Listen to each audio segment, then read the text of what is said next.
여보, 당신이 죽어야 내가 살 수 있어. 부디 나를 원망하지 마. 검붉은 갯벌 위로 소금기 섞인 비릿한 바람이 명숙의 마른 뺨을 거칠게 때렸습니다. 멀어져가는 검은색 세단의 테일램프가 안개 속에서 핏빛점으로 변하다가 이내 사라졌습니다. 휠체어 바퀴는 차가운 진흙 속으로 반쯤 잠겨 움직일 기미가 보이지 않았습니다. 사방을 에워싼 파도 소리가 거칠어지며 발등 위로 차가운 밀물이 한치의 자비도 없이 차올랐습니다. 초점 없던 명숙의 눈동자에 서늘한 안광이 서리며 힘없이 늘어졌던 손가락이 진흙을 움켜쥐었습니다. 떨리는 다리에 온 힘을 실어 휠체어에서 서서히 몸을 일으키자 관절이 비명을 지르며 꺾였습니다. 마침내 갯벌 위에 직립한 그녀는 밀물을 가르며 어둠 속을 향해 무서운 기세로 기어가기 시작했습니다. 배신자들이 결코 상상하지 못한 지옥이 이제 시작될 참이었습니다. 여러분은 사랑하는 사람에게 버려진다면 어떻게 하시겠습니까? 이 이야기를 어디에서 듣고 계신지 댓글로 남겨주시면 그곳으로 수많은 복과 행운이 깃들기를 기원하겠습니다. 구독과 좋아요도 한 번만 눌러주시기를 간곡히 부탁드려요. 그럼 지금부터 한명숙의 처절한 복수국 이야기를 시작하겠습니다.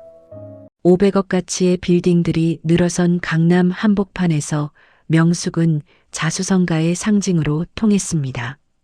그녀가 직접 설계하고 지은 50층짜리 건물의 최상층 집무실에는 값비싼 침향 냄새가 가득했습니다. 신축부지 점검을 마치고 돌아온 명숙은 책상 위에 펼쳐진 설계 도면을 꼼꼼히 살펴보고 있었습니다. 갑작스러운 두통이 그녀의 머리를 강타했고 손에 들려있던 만년필이 바닥으로 힘없이 굴러떨어졌습니다. 오른쪽 머리를 찌르는 날카로운 통증에 명숙은 비명을 지르지도 못한 채 책상 모서리를 붙잡았습니다. 시야가 흐려지고 다리에 힘이 풀리면서 그녀의 몸은 대리석 바닥 위로 무너져 내렸습니다. 사장님, 사장님. 비서 태석의 다급한 목소리가 멀리서 들려왔으나 명숙은 대답할 수 없었습니다. 구급차 사이렌 소리가 점점 가까워지고 차가운 들것 위에 실린 명숙의 의식은 서서히 어둠 속으로 빠져들었습니다. 응급실로 실려온 명숙은 즉시 MRI 촬영을 받았고 담당 의사는 심각한 표정으로 종철에게 설명했습니다. 뇌혈관이 완전히 막혔습니다. 지금 당장 혈전 제거 수술을 해야 합니다. 얼마나 걸립니까? 최소 5시간은 예상하셔야 합니다. 수술 동의서에 서명 부탁드립니다. 종철은 떨리는 손으로 동의서에 서명했습니다. 수술실 앞 대기실에서 종철은 초조하게 시계를 들여다보며 발을 동동 굴렀습니다. 6시간이 지나서야 수술실 문이 열렸고 지친 표정의 집도의가 나왔습니다. 혈전은 제거했습니다만 좌측 뇌 조직 일부가 손상되었습니다. 왼쪽 팔다리 마비가 올 겁니다. 명숙은 중환자실에서 사흘을 보낸 뒤 일반 병실로 옮겨졌습니다. 그녀가 눈을 떴을 때 왼쪽 팔다리는 감각을 잃어버린 채 차가운 고깃덩어리처럼 침대 위에 놓여 있었습니다. 혀가 굳어 마른 어눌한 신음으로 변했고 침이 입가로 흘러내렸습니다. 혈관성 치매로 진행될 가능성이 있으니 재활 치료를 빨리 시작해야 합니다. 의사의 말에 종철은 고개를 끄덕이며 진지한 표정을 지었습니다. 그는 명숙의 손을 꼭 잡고 안타까운 표정을 지었습니다. 의사 선생님, 최선을 다해 주십시오. 부탁드립니다. 2주일 후 명숙은 서울 외곽의 대형 재활병원으로 옮겨졌습니다. 종철은 태석에게 회사 업무를 맡긴 뒤 매일 병원을 찾아와 명숙의 손을 잡아주었습니다. 재활치료사는 명숙의 굳어진 관절을 펴고 근육을 자극하는 치료를 진행했습니다. 보호자님, 환자분이 의지만 있으면 어느 정도 회복 가능합니다. 꾸준한 재활이 중요해요. 그렇군요. 최선을 다하겠습니다. 종철은 성실하게 병원을 오가며 명숙을 돌봤습니다. 하지만 한 달이 지나도 명숙의 상태는 크게 나아지지 않았습니다. 오른쪽 팔다리는 조금씩 기능을 회복했지만 왼쪽은 여전히 마비 상태였고 말도 어눌한 신음 수준에 머물렀습니다. 종철은 병원비 고지서를 받아보며 한숨을 내쉬었습니다. 한 달에 1,000만 원이 넘는 재활 치료비가 부담스럽게 느껴지기 시작했습니다. 2달째 접어들면서 의료진은 명숙이 더 이상의 뚜렷한 호전을 보이지 않는다고 판단했습니다. 이제 퇴원하셔서 집에서 꾸준히 재활하시는 게 좋겠습니다. 방문 재활 서비스를 추천드립니다. 종철은 퇴원 수속을 밟으며 태석에게 전화를 걸었습니다. 김비서, 명숙이가 퇴원한대. 집으로 모시려고. 사장님, 제가 집에 가서 돌봐드릴까요? 간병인을 구하실 때까지라도 제가 도와드리겠습니다. 아니야. 내가 알아서 할 테니 자네는 회사 일만 잘 챙겨주게. 하지만 사장님, 혼자서는 힘드실 텐데요. 괜찮아. 간병인도 알아볼 테니 걱정 말게. 명숙이 대신 자네가 고생이 많네. 태석은 여전히 걱정스러운 표정이었지만 더 이상 말하지 못했습니다. 퇴원 후 명숙은 원래 살던 펜트하우스로 돌아왔습니다. 종철은 명숙의 침실을 1층으로 옮기고 필요한 의료 장비들을 들여놓았습니다. 하지만 매일 아내를 돌보는 일은 그가 생각했던 것보다 훨씬 힘들었습니다. 기저귀를 갈고 식사를 먹이고 침대에서 휠체어로 옮기는 일이 반복되었습니다. 창밖으로 보이는 화려한 강남의 야경은 여전히 아름다웠지만 집안의 분위기는 무겁고 답답했습니다. 명숙이 직접 일군 500억 빌딩의 불빛들이 창 너머로 반짝였지만 이제 그 건물들의 주인은 침대에 누워있을 뿐이었습니다. 종철은 지쳐가는 자신의 모습을 거울에서 발견하며 깊은 한숨을 내쉬었습니다. 휠체어에 앉아 창가를 바라보는 명숙의 표정은 텅 빈 듯 멍했습니다. 침이 입가로 흘러내렸고 종철은 휴지로 그것을 대충 닦아주었습니다. 여보, 조금만 참아. 곧 간병인을 구할 테니까. 명숙은 아무런 반응도 보이지 않았습니다. 종철은 피곤한 얼굴로 소파에 몸을 던지며 핸드폰을 꺼내 들었습니다. 화면에는 간병인 구인 광고들이 줄지어 떠올랐습니다. 이틀이 지나 펜트하우스의 현관문이 열리고 짙은 향수 냄새를 풍기는 30대 후반의 유라가 등장했습니다. 그녀는 종철이 간병인 구인 사이트를 통해 고용한 전문 요양보호사였습니다. 유라는 가죽 재킷과 타이트한 청바지 차림으로 집안을 둘러보며 감탄사를 연발했습니다. 와, 정말 멋진 집이네요. 이런 곳에서 일할 수 있다니 영광입니다. 아내가 많이 아파서요. 잘 부탁드립니다. 걱정 마세요. 제가 10년 넘게 이 일을 해왔어요. 환자분께 최선을 다하겠습니다.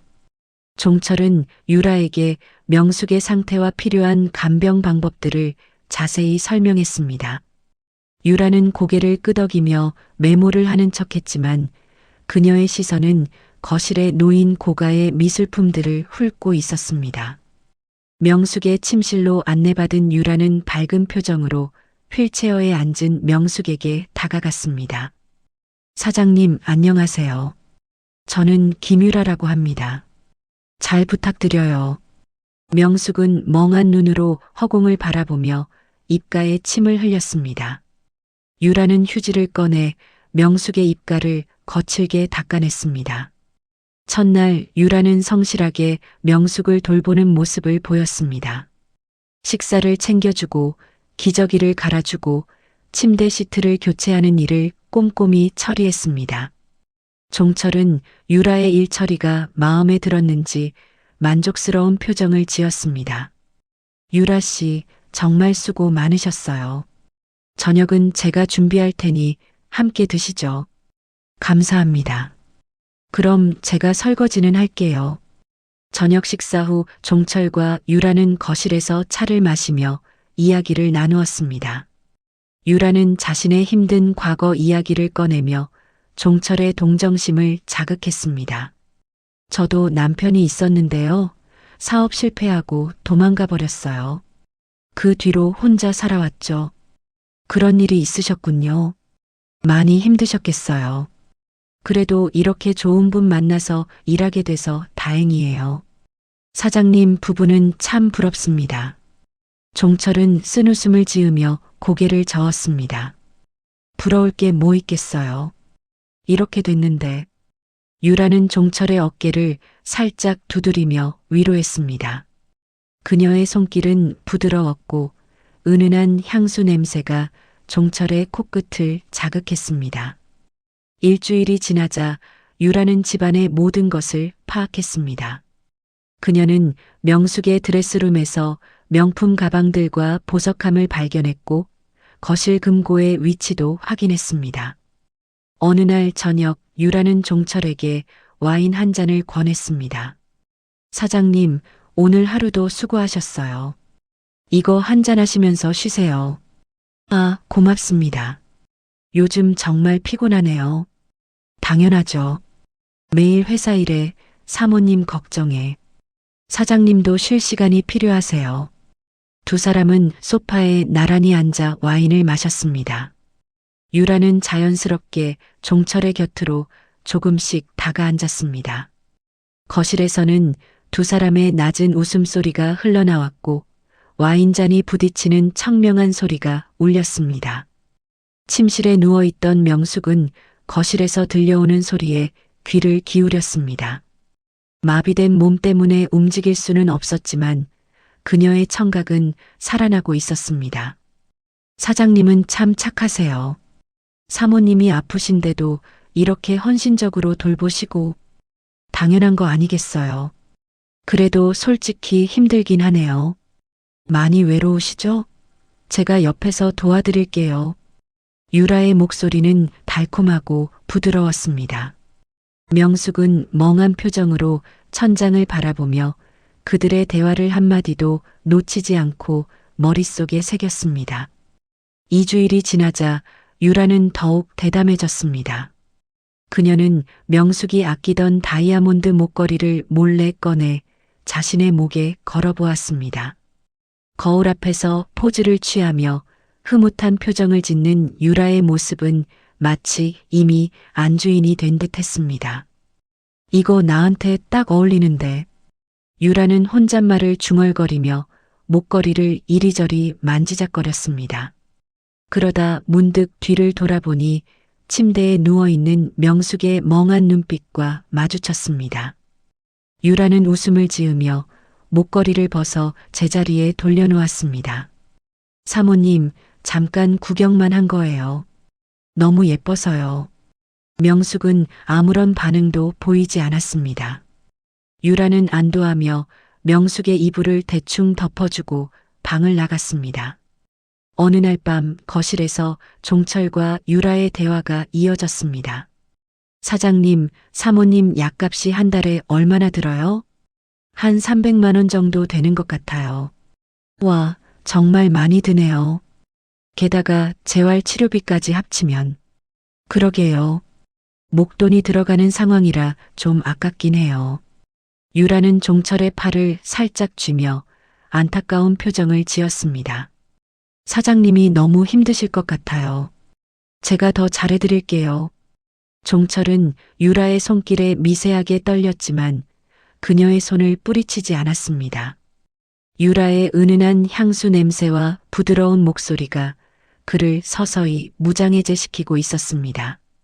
명숙은 침실에서 그들의 대화를 들으며 손톱으로 손바닥을 꽉 쥐었습니다. 마비된 왼손은 움직이지 않았지만 오른손의 손톱은 살갗을 파고들어 미세한 통증을 만들어냈습니다. 하지만 그녀는 단 한마디의 신음도 내뱉지 않았습니다. 밤이 깊어지자 유라는 명숙의 방으로 들어와 약을 준비했습니다. 그녀는 주사기로 투명한 링거액을 빨아들이더니 작은 유리병에서 다른 액체를 몇 방울 섞었습니다. 링거 주머니에 조작된 약물을 주입한 유라는 명숙을 향해 미소를 지었습니다. 사모님, 오늘도 약 맞을 시간이에요. 금방 끝날 거예요. 명숙은 멍한 눈으로 천장을 바라보며 가만히 있었습니다. 링거 바늘이 혈관에 꽂히고 차가운 액체가 명숙의 몸속으로 천천히 스며들었습니다. 명숙은 혀끝에 닿는 쓴맛을 느끼며 억지로 참아냈습니다. 유라가 방을 나간 뒤 명숙은 어둠 속에서 조용히 눈을 떴습니다. 그녀는 마비된 왼쪽 발가락 끝에 정신을 집중했습니다. 미세하게, 아주 미세하게 발가락이 떨리기 시작했습니다. 밤마다 그녀는 남몰래 이 고통스러운 사투를 반복했습니다. 복수의 불꽃이 명숙의 흐릿한 동공 깊숙한 곳에서 조용히 타오르기 시작했습니다. 창문 너머로 푸르스름한 새벽빛이 들어올 때 명숙은 눈을 뜨고 귀를 기울였습니다. 복도 건너편 방에서 종철과 유라의 낮은 웃음소리가 얇은 벽을 타고 흘러나왔습니다. 명숙의 심장은 거칠게 요동쳤지만 그녀는 침대에 가만히 누워 숨소리조차 죽였습니다. 이제 좀 살 것 같아. 당신이 와서 정말 다행이야. 제가 있잖아요. 걱정 마세요.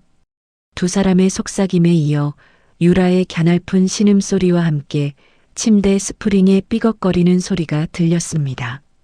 명숙은 이를 악물고 침대 난간을 붙잡았습니다. 떨리는 오른팔에 힘을 주어 천천히 상체를 일으켰습니다. 그녀는 마비된 왼쪽 다리를 오른손으로 붙잡고 허벅지를 거칠게 꼬집었습니다. 찌릿, 미세한 통증이 신경을 타고 뇌로 전달되는 것이 느껴졌습니다. 한 달 전만 해도 아무런 감각이 없던 왼쪽 다리에서 반응이 온 것입니다. 명숙은 입술을 깨물며 다시 한 번 더 세게 꼬집었습니다. 이번에는 확실한 통증이 느껴졌습니다. 조금씩 돌아오고 있어. 명숙은 다시 침대에 몸을 눕히고 멍한 표정을 지었습니다. 옆방의 소리가 잦아들고 이윽고 방문이 열리는 소리가 들렸습니다. 유라가 가볍게 콧노래를 부르며 복도를 지나 욕실로 향했습니다. 샤워 소리가 들려왔고 10분쯤 지나자 유라가 명숙의 방으로 들어왔습니다. 사모님, 아침 약 드실 시간이에요. 유라는 트레이에 여러 알약들과 물 한 컵을 담아왔습니다. 그녀는 명숙의 상체를 일으켜 세우고 알약을 하나씩 입에 넣어 주었습니다. 명숙은 치매 환자처럼 헛손질을 하며 웅얼거렸습니다. 사모님, 가만히 계세요. 약 먹어야죠. 유라는 짜증 섞인 표정으로 명숙의 턱을 붙잡고 알약을 억지로 밀어 넣었습니다. 명숙은 물을 삼키는 척하며 혀 밑에 알약 하나를 재빨리 감췄습니다. 특히 작고 하얀 알약 하나는 다른 약들과 색깔이 달랐습니다. 다 드셨죠? 착하시네요. 유라는 명숙의 턱을 들어 입안을 확인했지만 혀 밑에 숨긴 알약은 보이지 않았습니다. 유라가 트레이를 들고 방을 나가자 명숙은 조심스럽게 알약을 뱉어냈습니다. 그녀는 침대 옆 틈새에 미리 숨겨둔 작은 비닐봉지를 꺼내 그 안에 알약을 넣었습니다. 이미 봉지 안에는 지난 2주일 동안 모은 하얀 알약들이 10여 개 들어 있었습니다. 1시간쯤 지나자 집안은 조용해졌습니다. 종철은 출근했고 유라는 거실 소파에서 TV를 보며 과일을 먹고 있었습니다. 명숙은 침대에서 몸을 일으켜 조심스럽게 바닥에 내려섰습니다. 마비된 왼쪽 다리는 휘청거렸지만 오른쪽 다리와 팔로 버티며 균형을 잡았습니다. 그녀는 네 발로 기듯 바닥을 타고 방문 앞까지 이동했습니다. 문틈으로 거실을 살피니 유라는 이어폰을 끼고 드라마에 빠져 있었습니다. 건너 방 테이블 위에 서류 봉투가 놓여 있었습니다. 명숙은 숨을 죽이며 복도를 기어 건너 방으로 갔습니다. 명숙은 재빨리 봉투를 열어 안에 든 서류들을 꺼냈습니다. 법인 통장 사본과 계좌 이체 내역서였습니다. 이게 뭐야? 명숙의 눈동자가 서류 위를 빠르게 훑었습니다. 지난 한 달 동안 회사 법인 계좌에서 총 30억 원이 빠져나간 기록이 보였습니다. 수취인 이름은 박미선이었습니다. 명숙은 그 이름을 본 적이 없었습니다. 차명 계좌구나. 그녀는 서류들을 핸드폰으로 촬영했습니다. 종철이 집에 두고 간 핸드폰이 아니라 비서 태석이 비밀리에 건넨 예비 핸드폰이었습니다. 명숙은 종철과 유라의 관계를 눈치챈 후 어느 날 병문안 온 태석에게 몰래 속삭였어요. 다음 병문안 때 비상용 핸드폰을 침대 밑 서랍에 숨겨줘. 절대 아무에게도 말하지 말고. 태석은 의아해했지만 명숙의 지시를 따랐고 그 핸드폰은 지금 명숙의 유일한 무기였습니다. 명숙은 서류를 원래대로 봉투에 넣고 제자리에 놓았습니다. 그리고 다시 복도를 기어 침실로 돌아가려는 순간 복도 끝에서 발소리가 들렸습니다. 탁탁탁. 유라가 화장실에서 나오는 소리였습니다. 명숙은 있는 힘을 다해 침실로 기어 들어갔습니다. 침대 위로 올라가 이불을 뒤집어 쓰고 죽은 듯이 누웠습니다. 심장이 터질 듯 뛰었지만 그녀는 숨소리를 최대한 느리게 조절했습니다. 유라가 침실 문을 열고 들어왔습니다. 그녀는 명숙에게 다가와 이불을 들춰보았습니다. 명숙의 얼굴은 땀으로 젖어 있었습니다. 사모님, 왜 이렇게 땀을 흘려요? 유라는 명숙의 이마를 만져보며 의심스러운 표정을 지었습니다. 명숙은 멍한 눈으로 허공을 바라보며 침을 흘렸습니다. 열은 없네. 그냥 더워서 그런가. 유라는 에어컨 온도를 낮추고 방을 나갔습니다.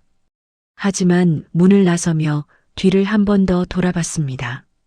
명숙은 여전히 멍한 표정으로 천장을 바라보고 있었습니다. 유라는 고개를 가로저으며 콧노래를 부르며 거실로 돌아갔습니다. 명숙은 그제야 조용히 숨을 내쉬었습니다. 그녀의 손톱은 손바닥을 파고들어 작은 핏방울이 맺혔습니다. 하지만 그녀는 단 한마디의 신음도 내뱉지 않았습니다.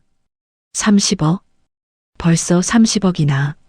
명숙은 천장을 바라보며 이를 악물었습니다. 자신이 평생 피땀 흘려 모은 재산을 저들이 하나씩 빼돌리고 있었습니다. 그리고 그 돈은 박미선, 아마도 유라의 차명 계좌로 흘러가고 있었습니다. 저녁이 되자 종철이 퇴근했습니다. 그는 명숙의 방에 잠깐 들렀다가 곧바로 거실로 나갔습니다. 오늘 회사에서 정말 힘들었어. 명숙이 없으니까 모든 게 엉망이야. 고생 많으셨어요. 제가 맥주 한 잔 따라 드릴게요. 거실에서 두 사람의 웃음소리가 들렸습니다. 명숙은 어둠 속에서 조용히 침대를 빠져나와 다시 거실 쪽으로 기어갔습니다. 복도 끝에서 그들의 모습이 보였습니다. 종철과 유라는 소파에 나란히 앉아 맥주를 마시고 있었습니다. 유라는 종철의 어깨에 머리를 기대고 있었고 종철은 그녀의 허리를 감싸 안고 있었습니다. 언제까지 이렇게 살아야 하나요? 조금만 참아. 곧 나아질 거야. 당신이 있어서 정말 다행이야. 두 사람은 입을 맞췄습니다. 명숙은 어둠 속에서 그 광경을 똑똑히 보았습니다. 분노가 치밀어 올랐지만 그녀는 꾹 참았습니다. 조금만 더 기다려. 명숙은 다시 침실로 돌아와 침대에 누웠습니다. 지옥 같은 1분 1초를 견디며 그녀는 머릿속으로 복수의 시나리오를 그려나갔습니다. 증거는 하나씩 모이고 있었습니다. 그리고 그녀의 몸도 조금씩 회복되고 있었습니다. 밤이 깊어지자 명숙은 침대 난간을 붙잡고 조심스럽게 일어섰습니다. 휘청거리는 다리로 벽을 붙잡고 한 걸음, 두 걸음 걸었습니다. 땀이 비 오듯 쏟아졌지만 그녀는 멈추지 않았습니다. 반드시 다시 일어서겠어. 어둠 속에서 명숙의 눈빛은 차갑게 빛났습니다. 어느 날 밤 명숙이 잠든 후 종철과 유라는 거실 소파에 나란히 앉아 있었습니다. 테이블 위에는 회사법인 통장 사본과 명숙 명의의 부동산 서류들이 어지럽게 널려 있었습니다. 종철은 서류를 넘기며 한숨을 내쉬었습니다. 이걸 다 내 명의로 옮기려면 시간이 너무 오래 걸려. 유라는 와인잔을 기울이며 종철의 어깨에 머리를 기댔습니다. 그러니까요. 사모님이 언제까지 저렇게 누워만 있을지도 모르고 의사 말로는 회복이 안 될 수도 있다고는 하는데 종철은 짜증 섞인 목소리로 말했습니다.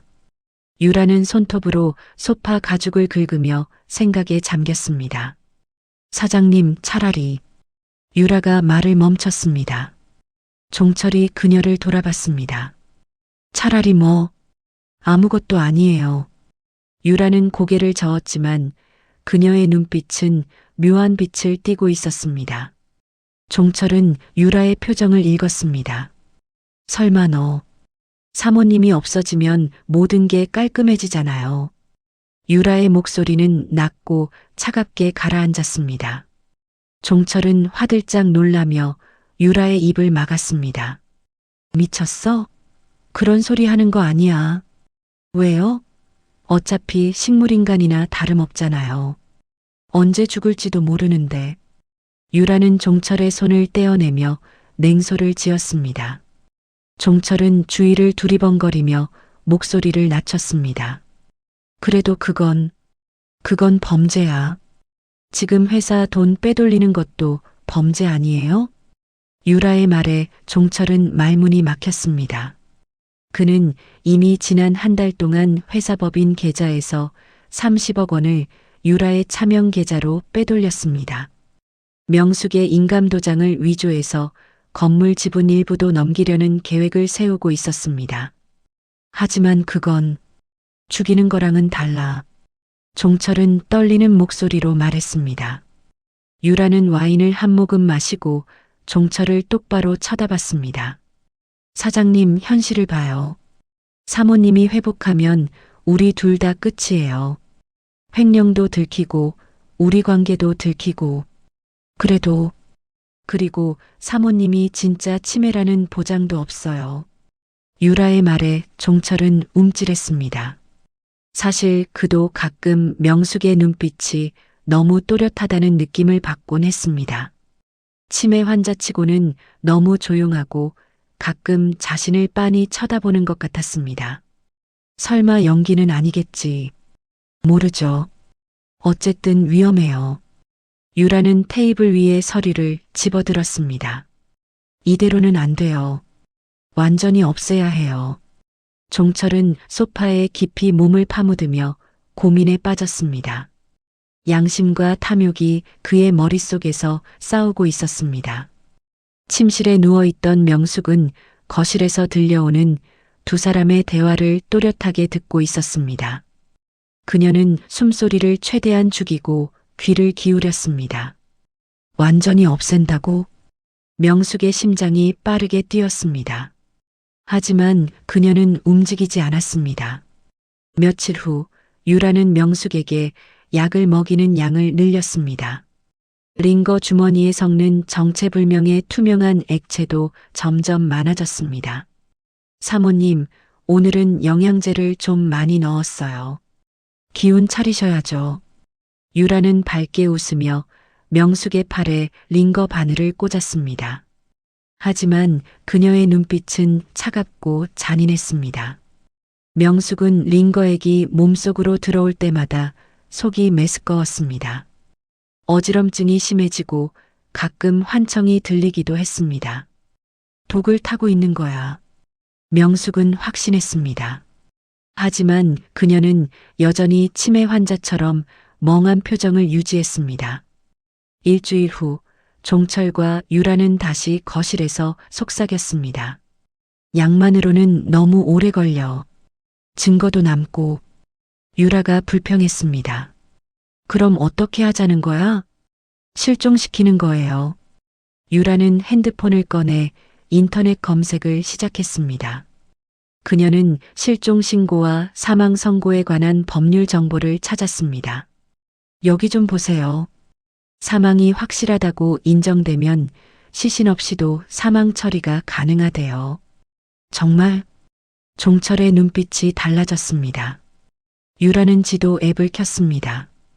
그녀는 강원도 해안가를 검색했습니다. 인적 드문 갯벌이에요. 밀물대 여기 놔두면. 유라는 말을 끝까지 하지 않았지만 종철은 그녀의 의도를 이해했습니다.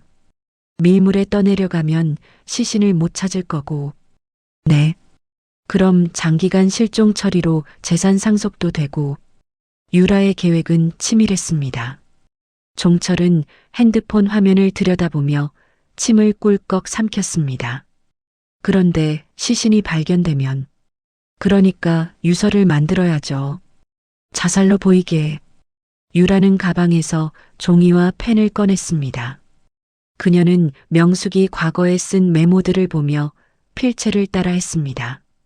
더 이상 살고 싶지 않습니다. 가족들에게 짐이 되기 싫습니다. 유라는 몇 번이고 연습한 끝에 그럴듯한 위조 유서를 완성했습니다. 이 정도면 되겠어요? 종철은 유서를 들여다보며 고개를 끄덕였습니다. 하지만 그의 손은 떨리고 있었습니다. 정말 이렇게까지 해야 하나? 사장님이 망설이시면 저 여기서 그만 떠날래요. 간병하기 너무 힘들어요. 나중에 나 찾을 생각 마세요. 유라의 협박에 종철은 결국 고개를 끄덕였습니다. 알았어. 하자. 두 사람은 구체적인 계획을 짰습니다. 날씨가 좋은 날을 골라 바다 구경을 간다는 핑계를 대기로 했습니다. 갯벌 한가운데 휠체어를 놓고 오면 밀물이 명숙을 집어삼킬 것입니다. 시신은 바다로 떠내려가 영원히 발견되지 않을 것입니다. 경찰이 시신을 발견해도 자살 유서가 있으니까 의심받지 않을 거예요. 그럼 조금만 기다리면 되는 거네. 네.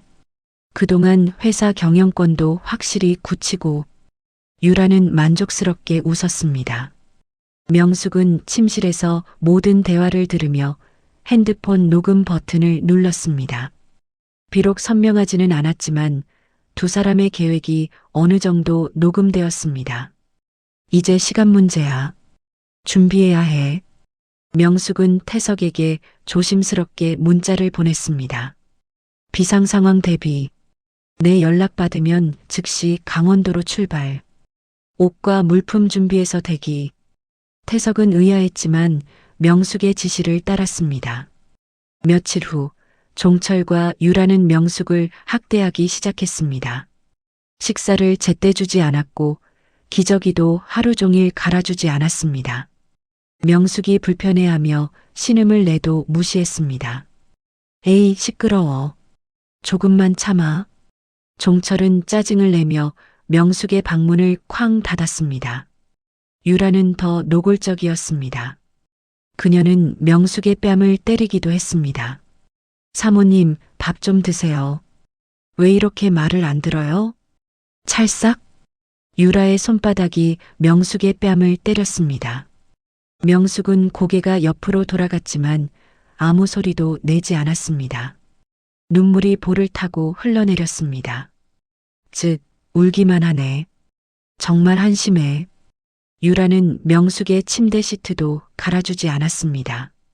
방 안에는 악취가 진동했습니다. 어느 날 밤 유라는 명숙의 드레스룸에 들어가 명품 가방과 옷들을 하나씩 꺼냈습니다. 그녀는 거울 앞에서 명숙의 옷을 입어보고 가방을 매보며 흐뭇한 표정을 지었습니다. 곧 다 내 거야. 유라는 명숙의 다이아몬드 반지를 빼서 자신의 손가락에 끼워봤습니다. 그녀는 거울 속 자신의 모습에 만족스러운 미소를 지었습니다. 명숙은 이 모든 학대를 참아냈습니다.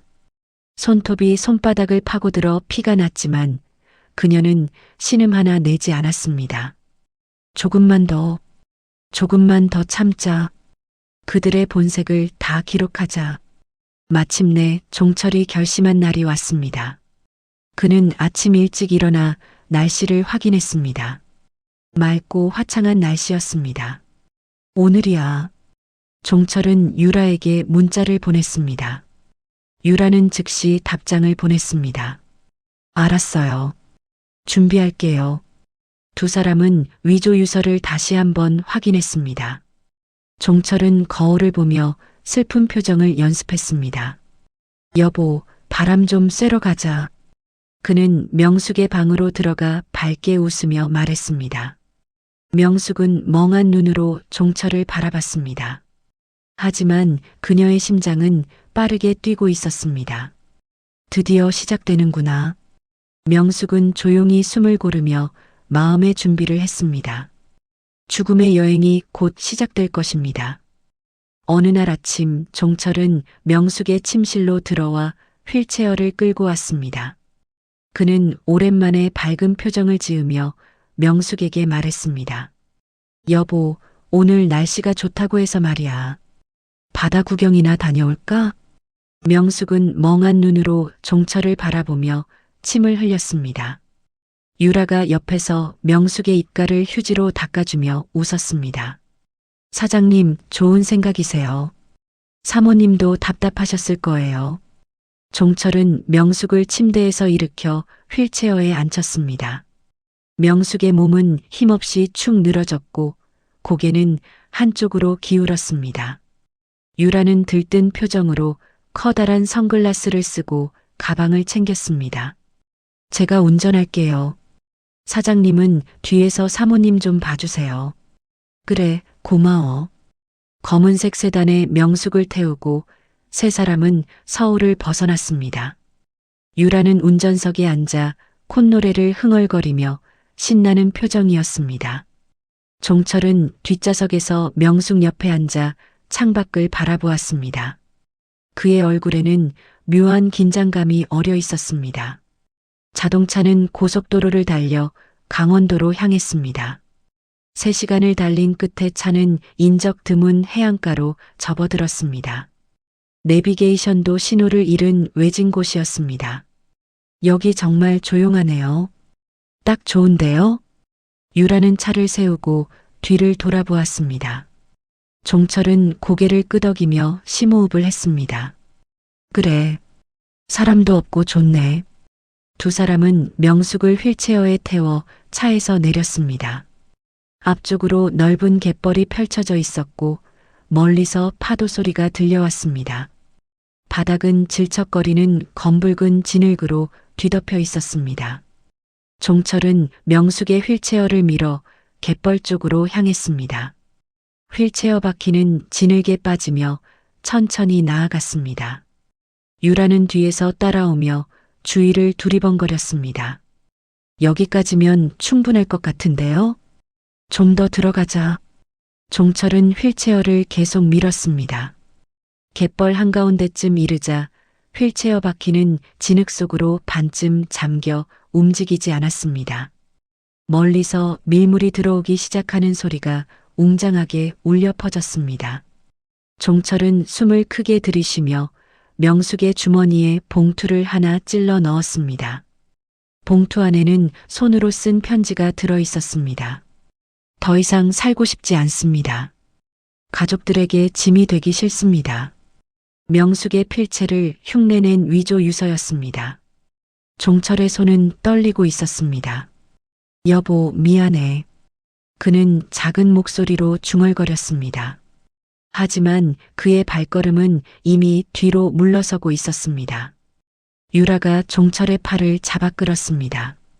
사장님, 빨리 가요. 밀물이 들어오고 있어요.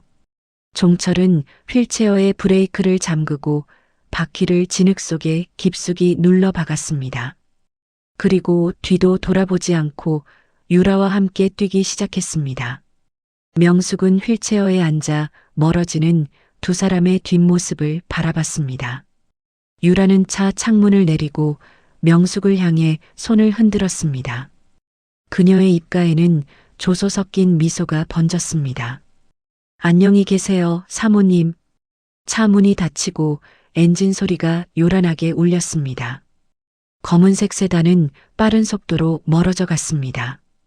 테일램프가 안개 속에서 핏빛점으로 변하다가 이내 사라졌습니다. 갯벌에는 명숙과 다가오는 거대한 물줄기만이 남겨졌습니다.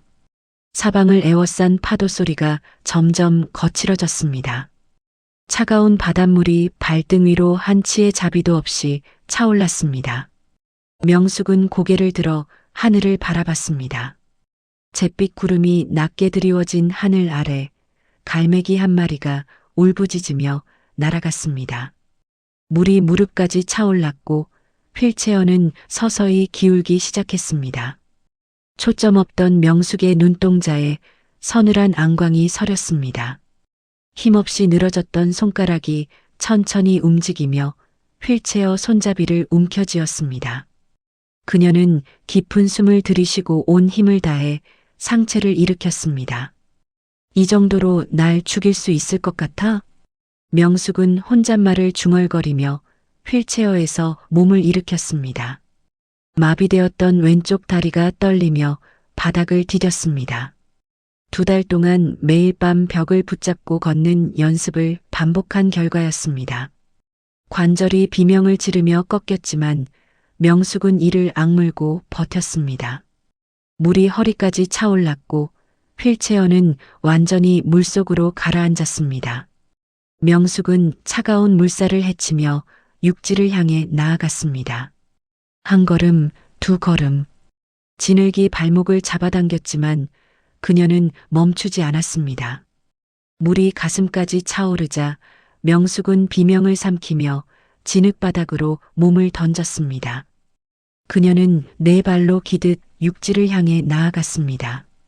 날카로운 조개 껍데기가 손바닥과 무릎을 찢어 발기며 선연한 핏자국이 갯벌을 적셨습니다.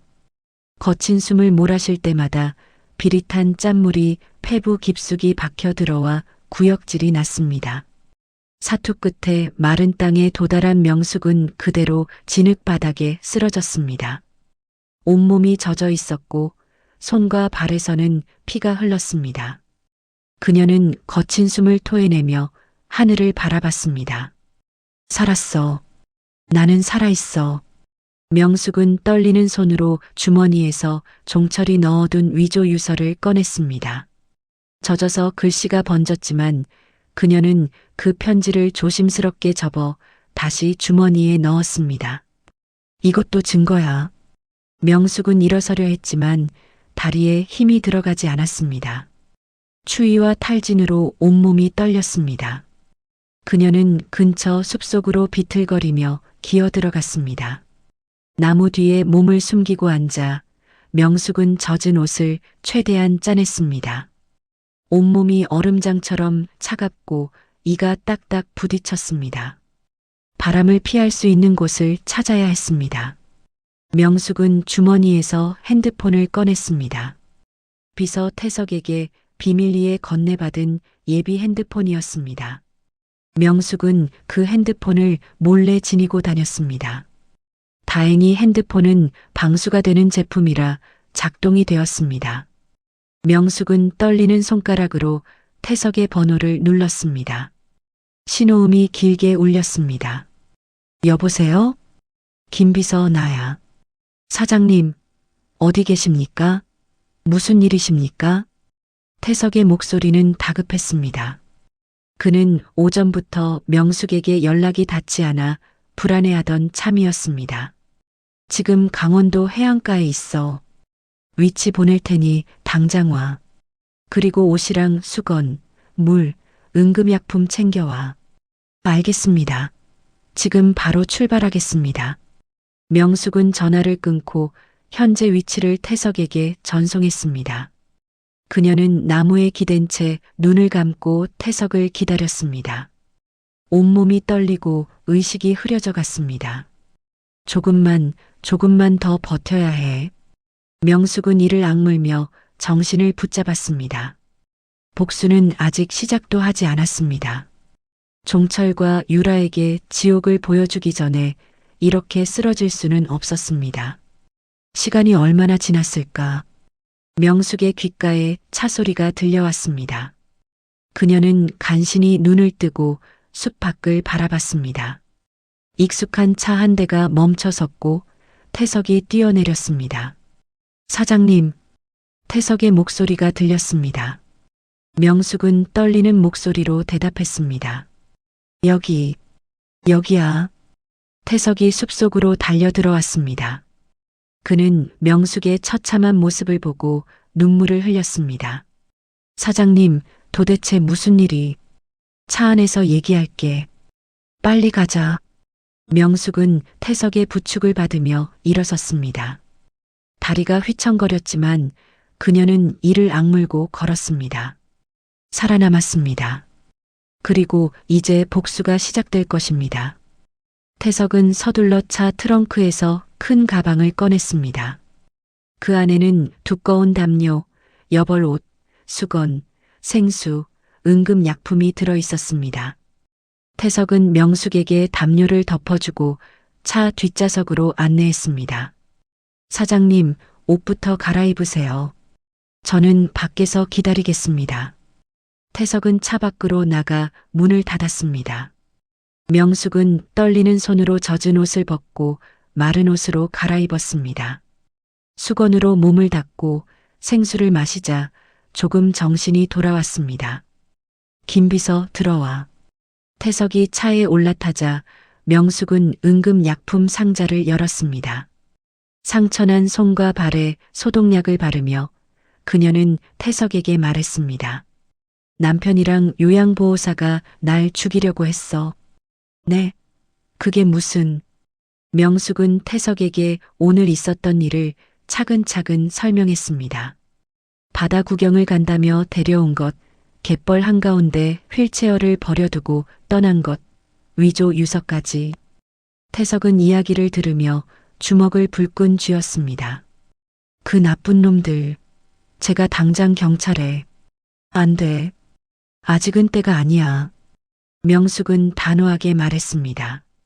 그녀는 주머니에서 젖은 위조 유서를 꺼내 태석에게 보여주었습니다. 이것만으로는 부족해. 남편과 유라가 날 버렸다는 직접적인 증거가 필요해. 사장님, 블랙박스 영상이 있지 않을까요? 태석의 말에 명숙은 고개를 끄덕였습니다. 맞아. 그들이 탄 차의 블랙박스. 그걸 확보해야 해. 제가 방법을 찾아보겠습니다. 태석은 차를 출발시켰습니다. 명숙은 뒷좌석에서 담요를 몸에 둘둘 감고 창밖을 바라봤습니다. 김비서, 날 숨길 곳이 필요해. 아무도 모르는 곳으로. 제 누나 집이 있습니다. 지금 해외에 나가 있어서 비어 있어요. 거기로 가자. 차는 어둠 속을 달려 서울 외곽의 한적한 빌라 단지에 도착했습니다. 태석은 명숙을 부축해 2층 작은 방으로 안내했습니다. 방 안에는 침대와 책상, 옷장이 놓여 있었고 창문으로는 한강이 멀리 보였습니다. 명숙은 침대에 앉자마자 온몸에 힘이 빠져나가는 것을 느꼈습니다. 사장님, 병원에 가셔야 합니다. 상처도 치료받으셔야 하고. 안 돼. 아직은 아무도 내가 살아있다는 걸 알아서는 안 돼. 명숙은 단호한 표정으로 고개를 저었습니다.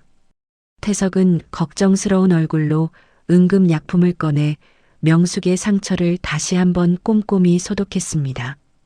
김비서, 지금부터 내가 시키는 대로만 해줘. 그리고 절대 누구에게도 말하지 마. 알겠습니다, 사장님. 명숙은 깊은 숨을 들이쉬었습니다.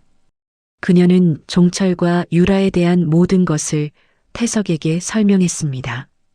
두 사람의 불륜관계, 회사 돈을 빼돌린 일, 펜트하우스에서 들은 대화들까지.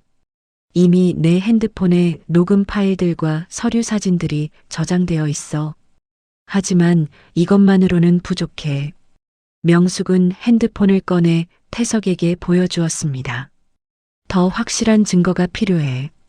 종철의 차 블랙박스 영상, 그리고 그들의 대화를 더 녹화할 수 있는 방법이 필요해. 펜트하우스에 몰래 카메라를 설치하면 어떨까요? 태석의 제안에 명숙은 고개를 끄덕였습니다. 좋은 생각이야. 할 수 있겠어? 제 후배 중에 보안 시스템 전문가가 있습니다. 부탁해 보겠습니다. 그리고 블랙박스도 반드시 확보해야 해. 알겠습니다, 사장님. 이틀 후 태석은 두 가지 임무를 동시에 수행했습니다. 그는 펜트하우스 청소업체 직원으로 위장하고 집에 들어갔습니다. 종철은 회사에 나가 있었고 유라는 거실에서 TV를 보고 있었습니다. 안녕하세요. 전기 청소 나왔습니다. 아, 그래요. 빨리 하세요. 유라는 관심 없다는 듯 손을 흔들었습니다. 태석은 청소를 하는 척하며 거실과 침실 곳곳에 손톱만 한 크기의 초소형 카메라를 설치했습니다. 화분 속, 액자 뒤, 시계 안쪽까지 모두 5개의 카메라가 숨겨졌습니다. 작업을 마치고 나오는 길에 태석은 주차장으로 향했습니다. 종철의 검은색 세단이 주차되어 있었습니다. 태석은 주위를 살핀 후 재빨리 차에 접근했습니다. 그는 후배에게 받은 특수 장비로 차 문을 열고 블랙박스 SD카드를 빼냈습니다. 카드를 복사한 후 원본을 다시 넣고 차를 잠갔습니다. 모든 작업은 10분도 걸리지 않았습니다. 은신처로 돌아온 태석은 SD카드를 명숙에게 건넸습니다. 명숙은 떨리는 손으로 카드를 노트북에 삽입했습니다. 화면에는 이틀 전 아침 펜트하우스를 출발하는 장면부터 재생되었습니다. 영상은 계속 이어졌습니다. 갯벌에 도착한 장면, 종철이 명숙을 휠체어에 태운 채 갯벌 한가운데로 끌고 가는 장면, 그리고 종철과 유라가 차에 타고 떠나는 장면까지 모두 선명하게 담겨 있었습니다. 잡았어. 명숙의 입가에 차가운 미소가 번졌습니다. 음성도 선명하게 녹음되어 있었습니다. 여보, 미안해. 사장님, 빨리 가요. 밀물이 들어오고 있어요. 안녕히 계세요, 사모님. 두 사람의 목소리가 스피커를 통해 흘러나왔습니다. 태석은 주먹을 불끈 쥐며 분노를 사겼습니다. 이제 경찰에 신고하시죠, 사장님. 증거는 충분합니다. 아니야, 아직이야. 명숙은 고개를 저었습니다. 조금만 더 기다려. 난 그들이 얼마나 더 악랄한지, 얼마나 더 많은 죄를 저지르는지 모두 보고 싶어. 명숙은 노트북 화면에 실시간으로 전송되는 펜트하우스 영상을 켰습니다. 청소가 끝난 후 유라가 명숙의 드레스룸으로 들어가는 모습이 보였습니다. 그녀는 명품 가방들을 하나씩 꺼내 어깨에 걸어보며 거울 앞에 섰습니다. 이제 다 내 거야. 저 여자는 바다 밑에 잠들었을 테고. 유라의 혼잣말이 선명하게 들렸습니다. 명숙은 그 장면을 녹화하며 조용히 중얼거렸습니다. 잘 놀고 있네. 조금만 더 놀아봐. 며칠 후 종철은 경찰서에서 실종 신고 접수 확인서를 받았습니다. 경찰은 주변 탐문과 수색을 시작했지만 명숙의 흔적은 찾을 수 없었습니다. 경찰은 펜트하우스와 회사 주변을 중심으로 탐문 수사를 시작했습니다. 최근 사모님을 본 사람이 있습니까? 형사가 종철에게 물었습니다. 종철은 신중하게 대답했습니다. 사흘 전 아침에 집에서 봤습니다.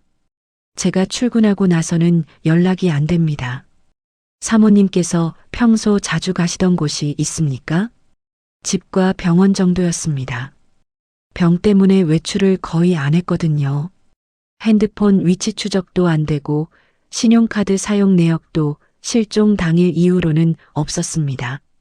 CCTV를 추적했지만 명숙이 펜트하우스를 나서는 장면은 포착되지 않았습니다. 이상합니다. 휠체어를 타시는 분이 혼자 어디 가시기는 어려웠을 텐데 형사는 의아한 표정을 지었습니다. 종철은 눈물을 글썽이며 말했습니다. 아내가 병 때문에 우울증이 심했습니다. 혹시 극단적인 선택을, 혹시 유서 같은 게 있습니까? 아직 발견하지 못했습니다. 집안을 다시 찾아보겠습니다. 경찰은 일주일 넘게 수사를 계속했지만 명숙의 행적은 묘연했습니다. 주변 병원, 복지시설, 심지어 무연고 사망자 명단까지 확인했지만 아무런 단서가 없었습니다. 실종자 공개 수배를 하겠습니다. 네, 부탁드립니다. 종철은 고개를 숙였습니다. 하지만 속으로는 안도의 한숨을 내쉬었습니다. 휠체어도 시신도 모두 밀물에 떠내려갔을 거야. 경찰 수사는 한 달이 지나도 아무런 진전이 없었습니다. 결국 명숙은 장기 실종자로 분류되었고 수사는 사실상 중단되었습니다. 종철은 집으로 돌아와 유라와 마주 앉았습니다. 두 사람은 잠시 침묵했습니다.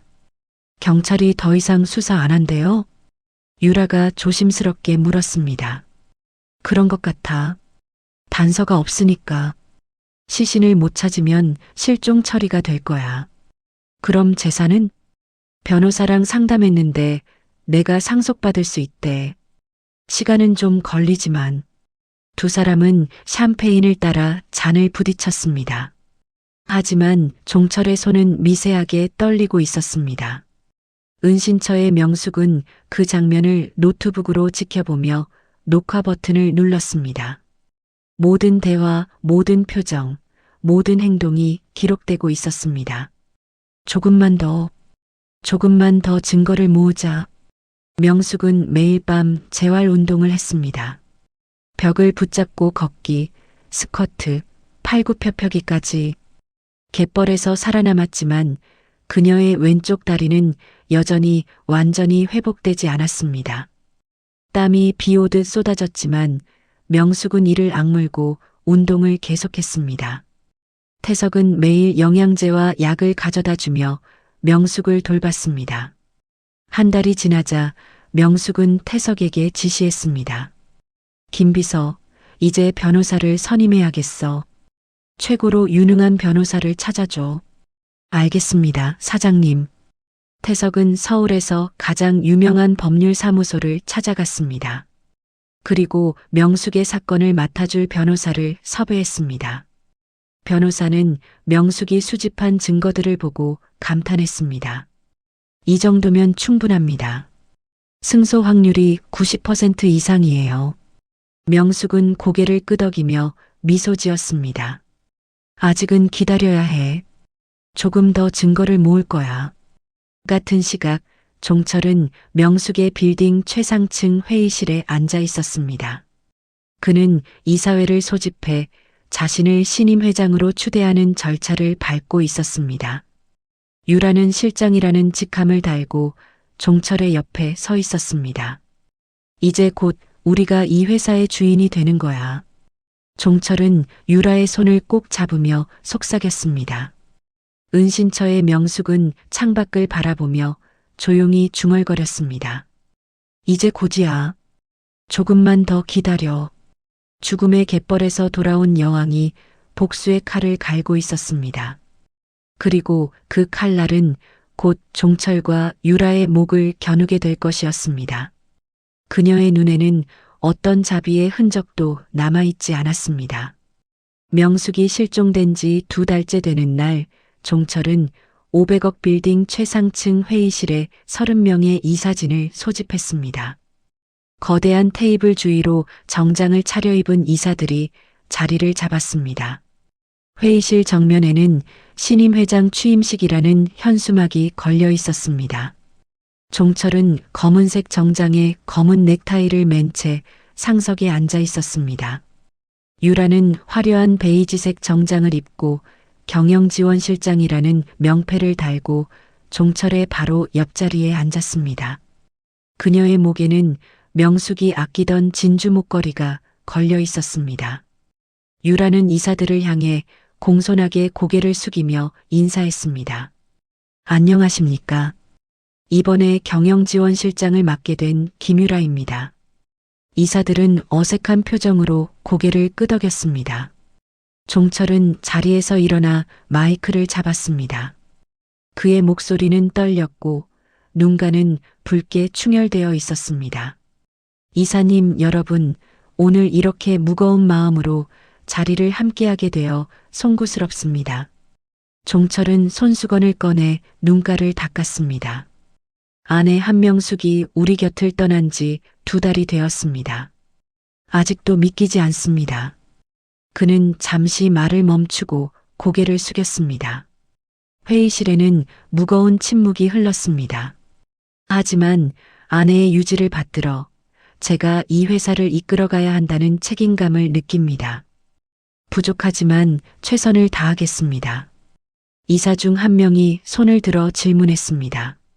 사모님의 시신은 아직도 못 찾으셨습니까? 네, 그렇게 되었습니다. 종철의 목소리는 비통함으로 가득했습니다. 유라는 옆에서 조용히 고개를 숙이고 있었지만 그녀의 입가에는 미세한 미소가 번지고 있었습니다. 법무팀장이 서류를 들고 일어섰습니다. 그럼 이제 신임 회장 취임 절차를 진행하겠습니다. 먼저 취임 선언문을 낭독해 주시기 바랍니다. 종철은 준비된 원고를 펼쳤습니다. 그가 입을 열려는 순간 회의실의 육중한 문이 거칠게 열렸습니다. 쾅! 모든 이사들이 일제히 문 쪽을 돌아봤습니다. 휠체어가 아닌 당당한 걸음걸이로 걸어 들어오는 사람. 회의실은 순식간에 경악으로 가득 찼습니다. 한명숙이었습니다. 그녀는 진한 남색 정장을 입고 머리를 단정하게 올린 채 회의실 안으로 들어왔습니다. 왼쪽 다리는 약간 절뚝거렸지만 그녀의 걸음걸이는 위풍당당했습니다. 뒤를 따라 태석과 정장 차림의 변호사가 함께 들어왔습니다. 종철은 손에 들고 있던 샴페인 잔을 바닥에 떨어뜨렸습니다. 쨍그랑 유리 파편이 사방으로 튀었습니다. 어떻게... 종철의 얼굴은 잿빛으로 변했습니다. 유라는 귀신이라도 본 듯 의자에서 벌떡 일어나 비명을 질렀습니다. 야, 이럴 수가... 명숙은 천천히 테이블 앞으로 걸어갔습니다. 그녀는 종철과 유라를 차갑게 응시하며 입을 열었습니다. 죽은 줄 알았던 안주인이 돌아왔으니 잔치는 끝났어. 명숙의 목소리는 얼음처럼 차갑고 명확했습니다. 이사들은 웅성거리기 시작했습니다. 사장님이 살아계셨다니 도대체 무슨 일입니까? 명숙은 동행한 변호사에게 고개를 끄덕였습니다. 변호사는 서류 가방에서 두꺼운 서류 뭉치를 꺼내 테이블 위에 내려놓았습니다. 저는 한명숙 사장님을 대리하는 법률사무소 변호사 박진수입니다. 지금부터 중요한 사실을 알려드리겠습니다. 변호사는 서류를 펼치며 또박또박 말했습니다. 이종철 씨가 제출한 인감증명서와 재산양도 서류는 모두 위조된 것입니다. 따라서 법적 효력이 전혀 없음을 선언합니다. 이사들 사이에서 놀라움의 탄성이 터져나왔습니다. 종철은 벌떡 일어나 소리쳤습니다. 무슨 소리를 하는 겁니까? 내가 언제 위조를... 증거가 있습니다. 명숙은 차갑게 말을 끊었습니다. 태석이 앞으로 나와 회의실 대형 스크린 앞에 섰습니다. 그는 노트북을 연결하고 파일을 재생했습니다. 스크린에 영상이 떠올랐습니다. 검은색 세단의 블랙박스 영상이었습니다. 화면에는 종철이 명숙을 휠체어에 태운 채 갯벌 한가운데로 끌고 가는 장면이 선명하게 담겨 있었습니다. 종철의 목소리가 스피커를 통해 흘러나왔습니다. 여보, 미안해. 이어서 유라의 목소리가 들렸습니다. 사장님, 빨리 가요. 밀물이 들어오고 있어요. 안녕히 계세요, 사모님. 영상 속에서 유라는 차 창문을 내리고 손을 흔들며 조롱하듯 웃고 있었습니다. 차는 빠른 속도로 갯벌을 빠져나가고 카메라는 홀로 남겨진 휠체어를 비췄습니다. 회의실 안은 충격에 휩싸였습니다. 이사들은 분노에 찬 목소리로 야유를 쏟아냈습니다. 이게 무슨 짓입니까? 살인미수 아닙니까? 경찰에 신고해야 합니다. 종철은 바닥에 주저앉으며 손을 내저었습니다. 아니에요. 이건 오해입니다. 나는 그냥 오해? 명숙은 냉소를 지으며 가방에서 봉투를 하나 꺼냈습니다. 그녀는 봉투를 종철의 얼굴에 던졌습니다. 이게 오해야? 당신이 내 주머니에 넣은 위조 유서 말이야. 봉투에서 구겨진 편지가 바닥에 떨어졌습니다. 더 이상 살고 싶지 않습니다라는 글귀가 보였습니다. 유라는 벌벌 떨며 뒤로 물러섰습니다. 사장님, 저는 그냥 시키는 대로 한 것뿐이에요. 종철 씨가 다 계획한 거예요. 이런 빌어먹으려니. 종철은 유라를 향해 소리쳤습니다. 내가 먼저 유혹했잖아. 내가 돈을 빼돌리자고 했고. 두 사람은 서로를 비난하며 언성을 높였습니다. 이사들은 혀를 차며 고개를 저었습니다. 명숙은 가방에서 또 다른 서류를 꺼냈습니다. 이종철 씨, 당신은 지난 2달 동안 회사법인 계좌에서 총 50억 원을 빼돌렸어요. 김유라 씨의 차명 계좌로 말이죠. 변호사가 서류를 들어보이며 설명했습니다. 모든 거래 내역이 여기 있습니다. 이미 검찰에 고발 조치했으며 금융당국에서 계좌를 동결한 상태입니다. 유라의 얼굴은 새하얗게 질렸습니다. 아니에요. 그건. 명숙은 마지막 서류를 꺼내 종철 앞에 던졌습니다. 그리고 이종철 씨, 당신 명의로 된 빚채권 30억 원은 제가 어제 모두 매입했어요. 오늘부터 당신의 채권자는 바로 나예요. 종철은 서류를 집어들었다가 떨어뜨렸습니다. 그의 손은 심하게 떨리고 있었습니다. 명숙은 회의실 문 쪽으로 고개를 돌렸습니다. 경호원 들어오세요. 검은 정장을 입은 경호원 4명이 회의실로 들어왔습니다. 명숙은 종철과 유라를 가리키며 말했습니다. 저 2사람을 건물 밖으로 내보내세요. 경호원들은 종철과 유라에게 다가갔습니다. 종철은 바닥에 엎드려 명숙에게 빌었습니다.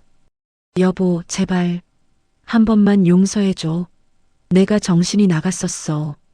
용서? 명숙은 차갑게 웃었습니다. 당신은 날 갯벌에 버리고 떠날 때 단 1초도 망설이지 않았어요. 내가 왜 당신을 용서해야 하죠? 유라도 무릎을 꿇고 울부짖었습니다.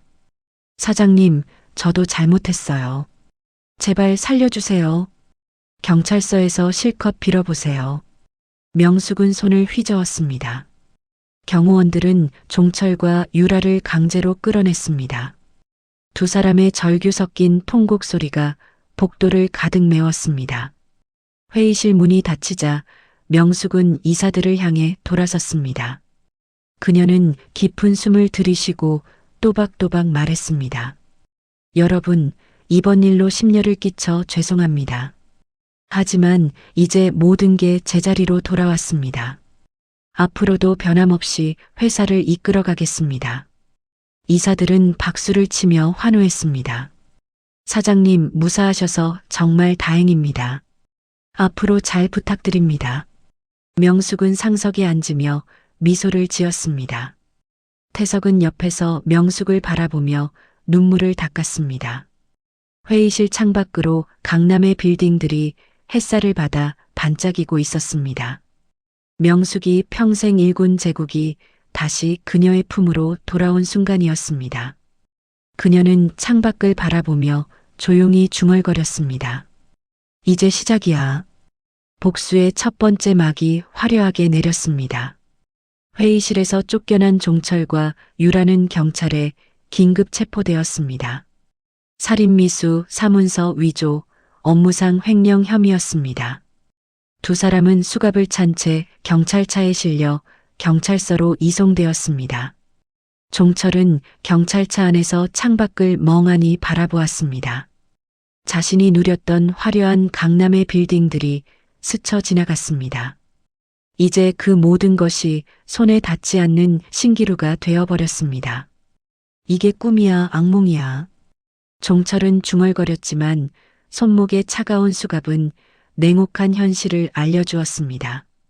유라는 옆 좌석에서 흐느끼며 울고 있었습니다. 화려했던 메이크업은 눈물로 번져 얼굴을 흉하게 만들었습니다. 경찰서에 도착한 두 사람은 각각 조사실로 분리되었습니다. 형사는 블랙박스 영상과 계좌 이체 내역서를 종철 앞에 펼쳐놓았습니다. 이종철 씨, 증거가 명백합니다. 솔직하게 진술하는 게 좋을 겁니다. 저는 그냥 유라가 시켜서. 김유라 씨는 당신이 모든 걸 계획했다고 진술했습니다. 형사의 말에 종철은 얼굴이 하얗게 질렸습니다. 그게 아니라 우리 둘 다. 조사는 밤늦게까지 이어졌습니다. 종철과 유라 모두 범행을 인정했지만 서로에게 책임을 떠넘기기 바빴습니다. 조사가 끝난 후 두 사람은 유치장에 수감되었습니다. 차가운 철창 안에는 형광등 불빛만이 음산하게 빛나고 있었습니다. 종철은 딱딱한 바닥에 앉아 머리를 감싸쥐었습니다. 유라는 구석에 웅크리고 앉아 흐느끼고 있었습니다. 1시간쯤 지나자 유라가 종철을 향해 소리쳤습니다. 다 당신 때문이에요. 당신이 돈에 눈이 멀어서 이렇게 된 거잖아요. 종철은 벌떡 일어나 유라를 노려봤습니다. 내가 먼저 유혹했잖아. 내가 명숙이 약을 먹이자고 했고, 그건 당신이 동의했잖아요. 갯벌에 버리자는 것도 당신 생각이었어요. 두 사람은 서로를 향해 고함을 질렀습니다. 유라는 종철에게 달려들어 그의 뺨을 때렸습니다. 이 무능한 인간, 당신만 믿고 따라왔다가 내 인생이 망했어요. 종철도 유라의 머리채를 휘어잡았습니다. 내가 꼬드기지 않았으면 이런 일 없었어. 다 내 탓이야. 두 사람은 유치장 바닥에서 난투극을 벌였습니다. 교도관이 달려와 철창을 두들기며 소리쳤습니다. 조용히 안 해. 따로 격리시킬 거야. 결국 종철과 유라는 각각 다른 유치장으로 분리되었습니다. 종철은 홀로 남겨진 유치장에서 벽에 기대 앉았습니다.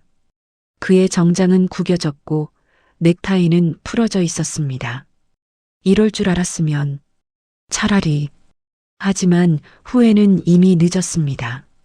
이틀 후 종철은 법원 로비에서 변호사를 만나려 했습니다.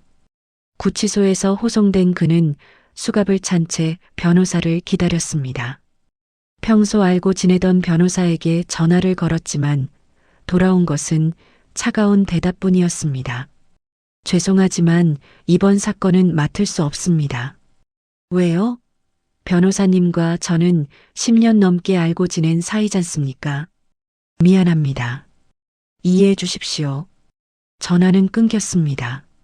종철은 다른 변호사들에게도 연락을 시도했지만 모두 선임을 거부했습니다. 명숙이 이미 서울의 주요 법률 사무소들과 접촉해둔 것이었습니다. 종철은 공중전화 부스에서 고개를 떨구고 섰습니다. 경찰이 그의 팔을 잡아 끌었습니다. 가시죠. 시간 다 됐습니다. 같은 시각 명숙은 은행 본점을 방문하고 있었습니다. 그녀는 은행장과 마주 앉아 서류에 서명했습니다. 이종철 명의의 모든 계좌를 동결 조치했습니다. 감사합니다. 명숙은 또 다른 서류를 펼쳤습니다. 그리고 펜트하우스 압류 절차도 진행해 주세요. 채권자로서 당연한 권리니까요. 물론입니다, 사장님. 은행장은 공손하게 고개를 숙였습니다. 명숙이 맡긴 예금만 해도 수백억에 달했기 때문에 그녀의 요구는 즉각 처리되었습니다. 그날 오후 펜트하우스 현관문에는 빨간색 압류 딱지가 붙었습니다. 집안에 있던 명숙의 물건들은 모두 이사업체를 통해 다른 곳으로 옮겨졌습니다. 종철과 유라가 사용하던 물건들만 덩그러니 남겨졌습니다. 유라의 차명 계좌에 있던 돈도 검찰의 범죄 수익 환수 절차에 따라 모두 몰수되었습니다. 50억 원이 넘는 금액이었지만 유라의 손에는 단 1원도 남지 않았습니다. 얼마 후 명숙은 구치소 면회실을 찾았습니다. 그녀는 유리창 너머로 종철과 유라를 각각 만났습니다. 먼저 종철이 면회실로 들어왔습니다. 그의 모습은 처참했습니다. 일주일 사이에 머리는 헝클어졌고 수염은 거칠게 자라 있었습니다. 주황색 수감복을 입은 그의 얼굴은 야위어 있었습니다. 종철은 유리창 앞에 앉자마자 명숙을 향해 손을 모았습니다. 여보, 제발 용서해줘. 한 번만, 단 한 번만 기회를 줘. 명숙은 무표정한 얼굴로 종철을 바라보았습니다. 그녀는 가방에서 서류 봉투를 꺼내 유리창에 갖다 댔습니다. 봉투 안에는 국립과학수사연구원의 감정서가 들어 있었습니다. 독성 물질 검출이라는 붉은색 글씨가 선명했습니다. 당신과 유라가 나한테 먹인 약 기억하죠? 명숙의 목소리는 차갑게 가라앉아 있었습니다. 독극물이었어요. 천천히 내 몸을 망가뜨리려고 한 거죠. 종철은 감정서를 보고 얼굴이 새하얗게 질렸습니다. 아, 아니야. 그건 유라가 한 거야. 나는 몰랐어. 변명하지 마세요. 블랙박스에도 당신이 공범이라는 증거가 다 나와 있어요. 명숙은 서류를 다시 가방에 넣었습니다. 그녀는 종철을 똑바로 응시하며 또박또박 말했습니다. 아베, 선처? 그런 건 없어요. 당신은 법정 최고형을 받을 거예요. 여보, 제발. 우리 20년을 함께 살았잖아. 종철은 유리창을 두들기며 울부짖었습니다. 하지만 명숙은 자리에서 일어났습니다. 20년이 무슨 소용이에요? 당신은 그 세월을 단 1초 만에 버렸잖아요. 명숙은 뒤도 돌아보지 않고 면회실을 나왔습니다. 종철의 절규 섞인 통곡 소리가 뒤에서 들렸지만 그녀는 멈추지 않았습니다. 다음으로 유라가 면회실로 들어왔습니다. 그녀의 상태는 더욱 처참했습니다. 화려하던 머리는 헝클어졌고 얼굴은 울음으로 부어 있었습니다. 유라는 명숙을 보자마자 바닥에 엎드렸습니다. 사장님, 저 잘못했어요. 제발 살려주세요. 일어나세요. 명숙의 목소리는 감정이 실리지 않았습니다. 유라는 고개를 들어 명숙을 바라봤습니다. 사장님, 저도 제가 미쳤던 거예요. 돈에 눈이 멀어서. 당신은 내게 독을 먹였어요. 그것도 매일 밤 일부러. 명숙은 다시 감정서를 꺼내 보여주었습니다. 유라는 그 서류를 보고 온몸이 떨렸습니다. 그건 종철 씨가 시켜서. 또 거짓말이네요. 명숙은 차갑게 웃었습니다. 펜트하우스 몰래카메라에 당신이 직접 약을 섞는 장면이 다 찍혀 있어요. 유라는 더 이상 변명하지 못하고 울기만 했습니다. 명숙은 가방을 들고 일어섰습니다. 당신도 종철도 평생 감옥에서 썩을 거예요. 내가 갯벌에서 느꼈던 공포를 매일 밤 느끼면서 말이죠. 사장님, 유라의 비명 같은 외침이 면회실을 울렸습니다. 하지만 명숙은 이미 문을 열고 나가고 있었습니다. 복도를 걸으며 명숙은 태석을 만났습니다. 태석은 걱정스러운 표정으로 물었습니다. 사장님, 괜찮으세요? 응, 괜찮아. 명숙은 고개를 끄덕였습니다. 그녀의 얼굴에는 어떤 동요도 보이지 않았습니다. 이제 법정에서 최종 판결만 기다리면 돼. 두 사람은 구치소를 빠져나왔습니다. 가을 햇살이 따스하게 내리쬐고 있었습니다. 명숙은 하늘을 올려다보며 깊은 숨을 들이쉬었습니다. 탐욕의 대가는 처참했습니다. 종철과 유라는 모든 것을 잃었습니다. 돈도 자유도 존엄도. 그들은 이제 냉혹한 법의 심판을 기다리며 차가운 감방에서 매일 밤을 보내야 했습니다. 정의의 수레바퀴는 멈추지 않고 그들의 탐욕스러웠던 과거를 무참히 짓밟으며 굴러가고 있었습니다. 석 달 뒤 법원은 종철과 유라에게 각각 징역 15년을 선고했습니다.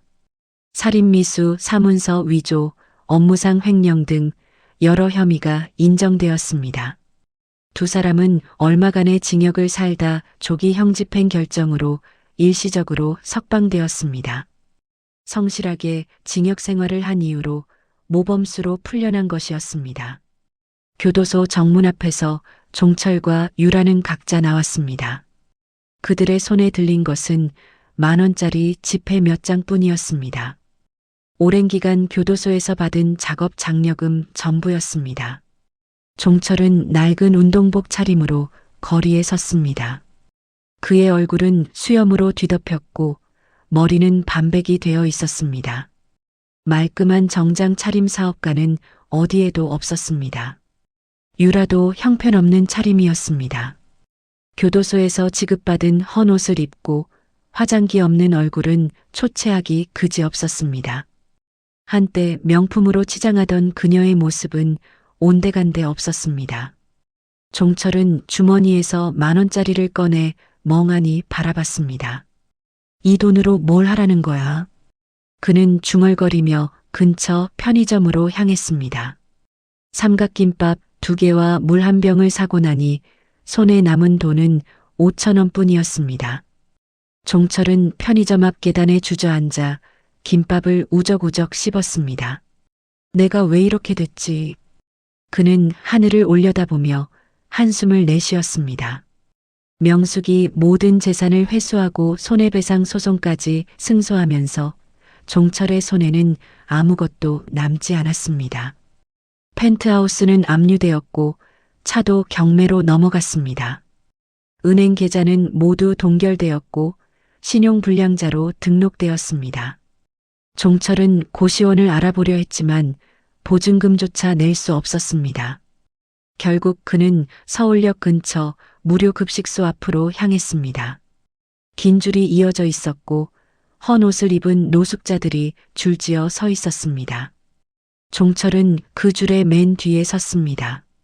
앞사람의 등에서는 술 냄새와 땀 냄새가 진동했습니다. 종철은 코를 막고 싶었지만 자신도 이제 그들과 다를 바 없었습니다. 아저씨, 처음이에요? 옆에 선 노숙자가 말을 걸었습니다. 종철은 고개를 돌렸습니다. 네, 그렇습니다. 여기는 점심때랑 저녁때만 밥 줘요. 아침은 저기 교회 가면 빵 줘요. 감사합니다. 종철은 작은 목소리로 대답했습니다. 1시간을 기다린 끝에 그는 스테인리스 식판을 받았습니다. 밥과 국, 김치 몇 조각이 담겨 나왔습니다. 종철은 구석 테이블에 앉아 밥을 먹었습니다. 눈물이 뚝뚝 흘러내려 밥에 떨어졌습니다. 한때 500억 빌딩의 안주인 남편이었던 그가 이제는 무료 급식소 신세가 되었습니다. 같은 시각 유라는 영등포의 한쪽 방촌을 헤매고 있었습니다. 그녀는 부동산을 돌아다니며 가장 싼 방을 찾았습니다. 보증금 없이 월세만 내는 곳 없나요? 여기 2층짜리 반지하가 있긴 한데 한 달에 20만 원이에요. 부동산 중개인은 시큰둥한 표정으로 대답했습니다. 유라는 손에 남은 5만 원을 꺼내 보였습니다. 제가 지금 가진 돈이 이게 전부예요. 일주일만 먼저 쓰게 해주시면 안 될까요? 안 돼요. 한 달치 내고 들어가야죠. 중개인은 고개를 저었습니다. 유라는 발길을 돌려 거리로 나왔습니다. 결국 그녀는 하루 10,000원짜리 여인숙에 짐을 풀었습니다. 좁은 방에는 곰팡이 냄새가 진동했습니다. 창문도 제대로 열리지 않았고 화장실은 복도 끝에 공용으로 있었습니다. 유라는 삐걱거리는 침대에 앉아 울음을 터뜨렸습니다. 내가 왜 이렇게 됐어? 내가 뭘 잘못했다고. 하지만 대답해주는 사람은 아무도 없었습니다. 유라는 다음 날부터 일자리를 찾아다녔습니다. 하지만 범죄 경력이 있는 그녀를 받아주는 곳은 없었습니다. 전과가 있으시면 곤란한데요. 저희는 깨끗한 분들만 뽑습니다. 면접장마다 거절당했습니다. 일주일을 헤맨 끝에 유라는 간신히 한 중국집 설거지 자리를 구했습니다. 하루 8시간, 시급 9,000원. 할 거예요? 주방장은 유라를 위아래로 훑어보며 물었습니다. 네, 하겠습니다. 유라는 고개를 숙였습니다. 그녀는 그날부터 기름때 묻은 접시들을 닦기 시작했습니다. 한때 명숙의 명품 가방을 탐냈던 그 손으로 이제는 설거지를 하고 있었습니다. 한 달이 지났습니다. 어느 날 저녁 종철은 명동 거리를 걷고 있었습니다.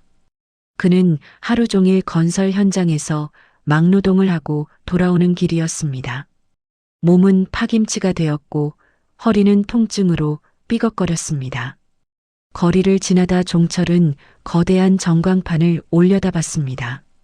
그곳에는 명숙의 인터뷰 영상이 재생되고 있었습니다.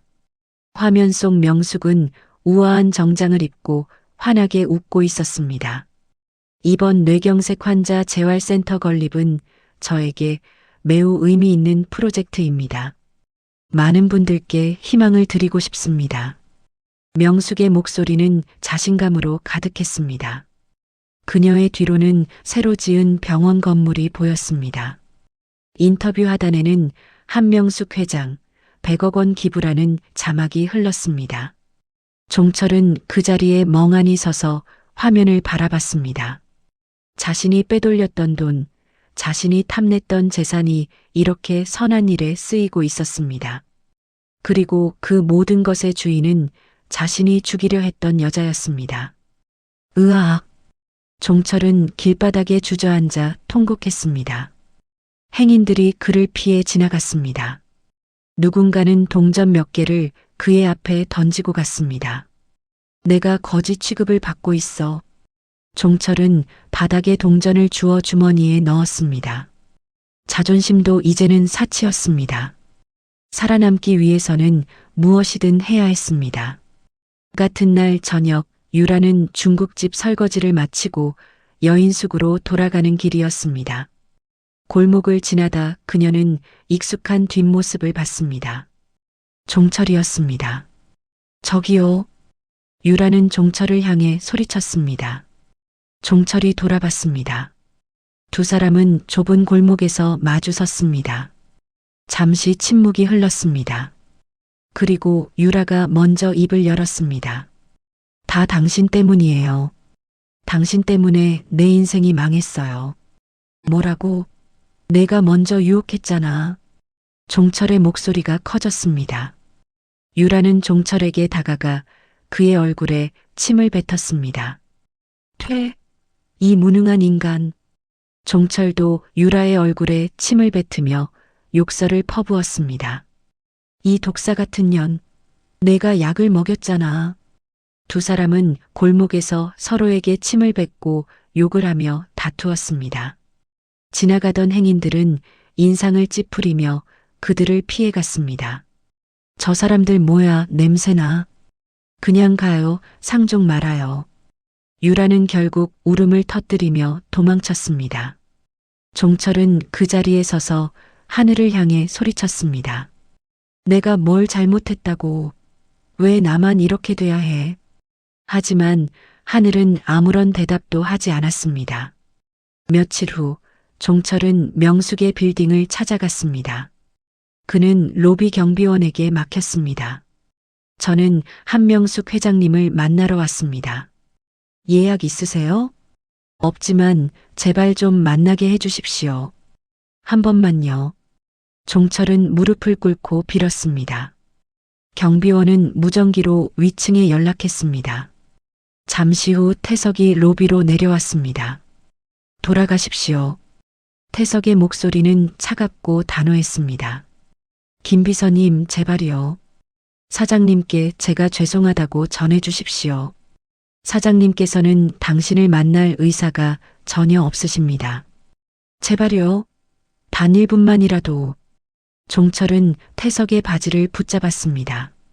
경비원들이 달려와 종철을 끌어냈습니다. 출입 금지 조치하겠습니다. 다시 오시면 경찰 부릅니다. 종철은 빌딩 밖으로 쫓겨났습니다. 그는 인도에 주저앉아 오열했습니다. 유라도 비슷한 시도를 했습니다. 그녀는 명숙의 집 앞에서 하루 종일 기다렸지만 명숙은 그녀를 보지 않았습니다. 경호원이 나와 유라를 쫓아냈습니다. 다시 오시면 불법 침입으로 신고하겠습니다. 유라는 거리를 헤매다 여인숙으로 돌아왔습니다. 좁은 방 안에서 그녀는 극심한 스트레스에 시달리기 시작했습니다. 밤마다 악몽을 꾸었고 명숙의 얼굴이 환각으로 나타났습니다. 사모님, 제발 용서해 주세요. 유라는 허공을 향해 빌었습니다. 하지만 그곳에는 아무도 없었습니다. 유라는 자신의 머리카락을 쥐어뜯으며 비명을 질렀습니다. 이웃 방에서 벽을 두드리는 소리가 들렸습니다. 시끄러워. 조용히 해. 유라는 입을 막고 울음을 삼켰습니다. 아무도 그녀를 도와주지 않았습니다. 과거의 화려했던 생활은 신기루처럼 사라졌고 남은 것은 끝없는 고독과 가난뿐이었습니다. 탐욕의 대가는 뼈를 깎는 가난과 영혼을 좀먹는 고독이라는 이름으로 그들을 단죄했습니다. 종철과 유라는 매일 밤 자신들이 저지른 죄를 되새기며 지옥 같은 나날을 보냈습니다.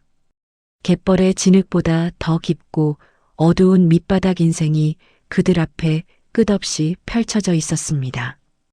어느 가을날 오후 명숙은 태석과 함께 차에 올랐습니다. 그들은 서울을 벗어나 강원도로 향했습니다. 차창 밖으로 단풍이 물든 산들이 스쳐 지나갔습니다. 명숙은 창밖을 바라보며 조용히 숨을 고르고 있었습니다. 3시간을 달린 끝에 차는 인적 드문 해안가에 도착했습니다.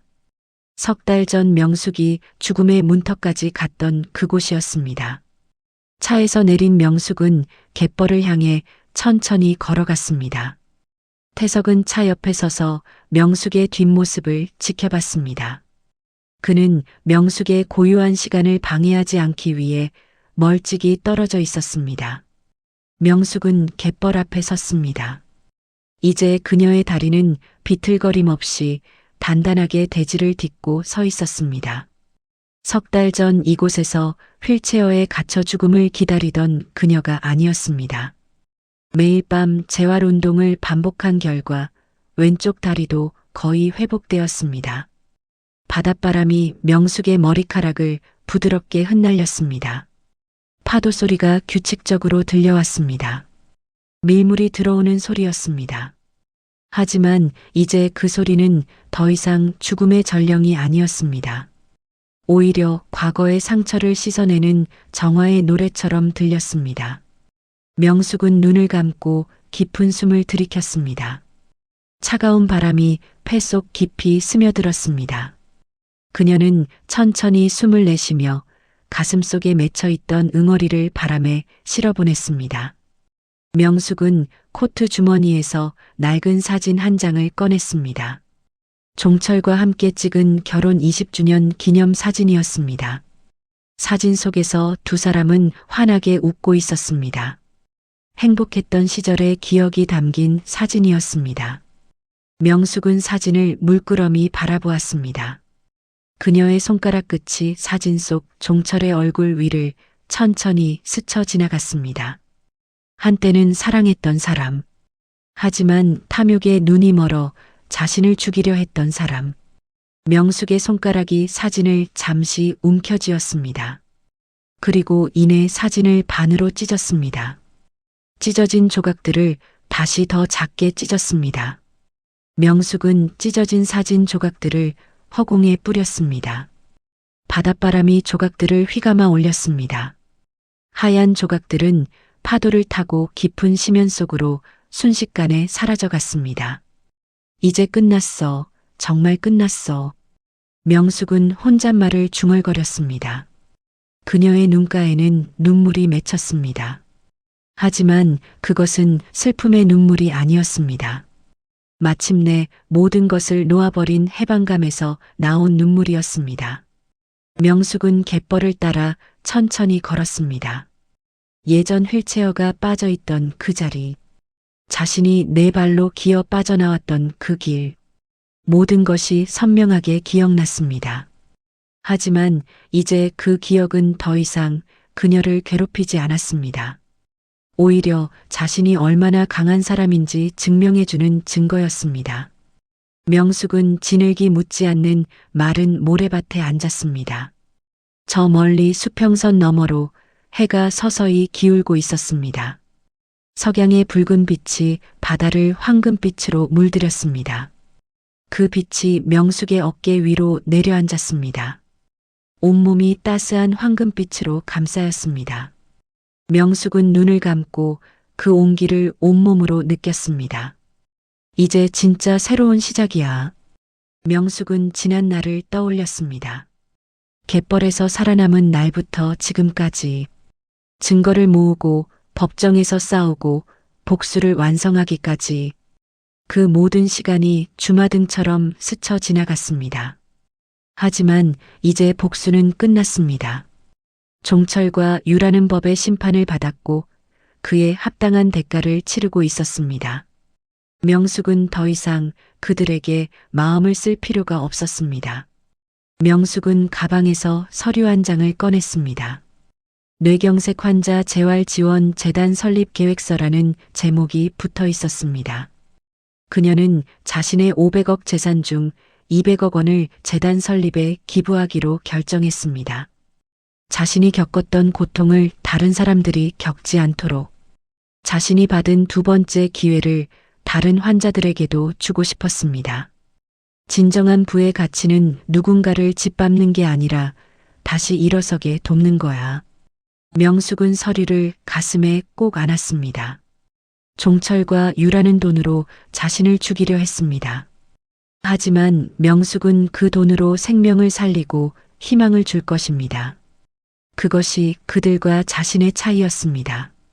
그것이 진정한 승리의 의미였습니다. 태양이 점점 더 낮게 내려앉았습니다. 하늘은 주황빛과 분홍빛으로 물들었습니다.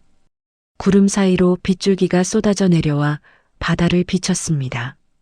명숙은 천천히 일어섰습니다.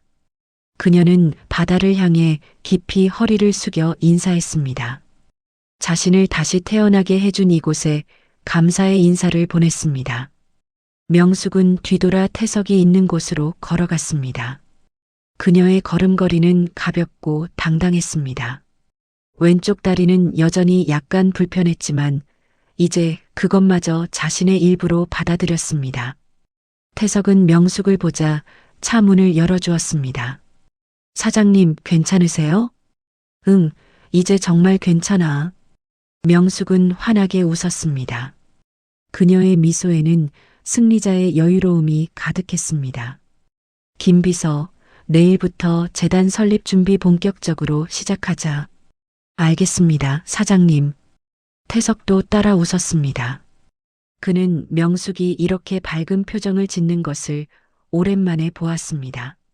차는 천천히 해안가를 빠져나왔습니다. 백미러에 비친 갯벌이 점점 작아졌습니다. 명숙은 뒤를 돌아보지 않았습니다. 그녀는 이제 더 이상 뒤를 돌아볼 필요가 없었습니다. 과거는 과거일 뿐, 앞으로 나아갈 미래만이 중요했습니다. 차 안에서 명숙은 창밖을 바라보며 생각했습니다. 자신은 더 이상 누군가의 아내가 아니었습니다. 복수에 사로잡힌 여자도 아니었습니다.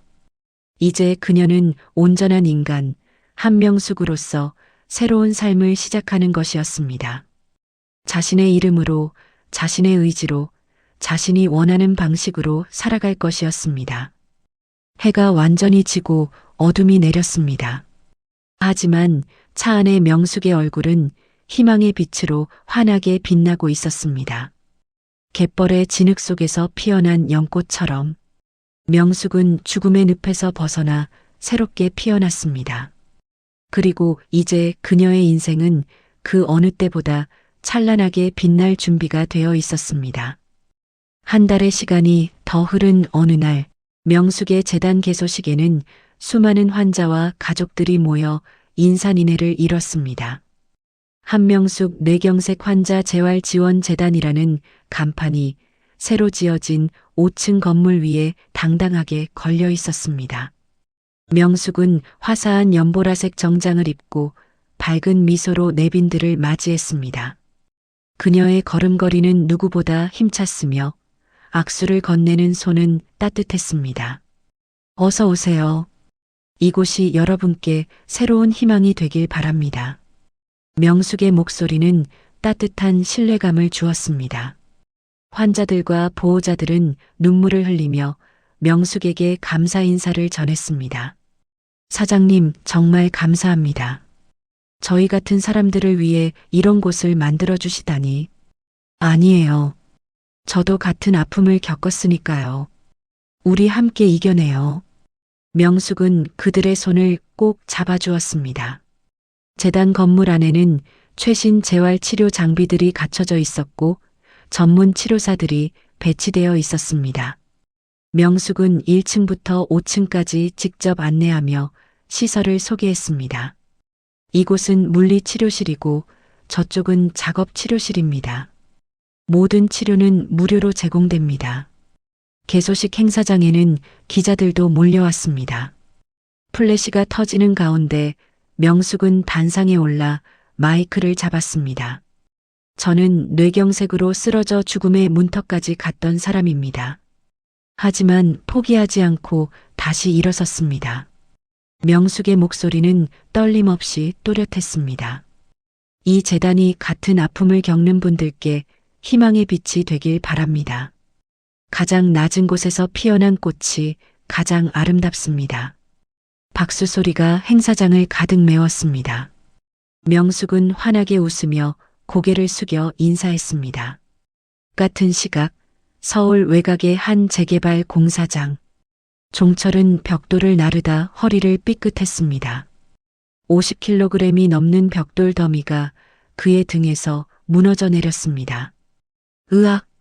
종철은 비명을 지르며 차가운 시멘트 바닥에 쓰러졌습니다.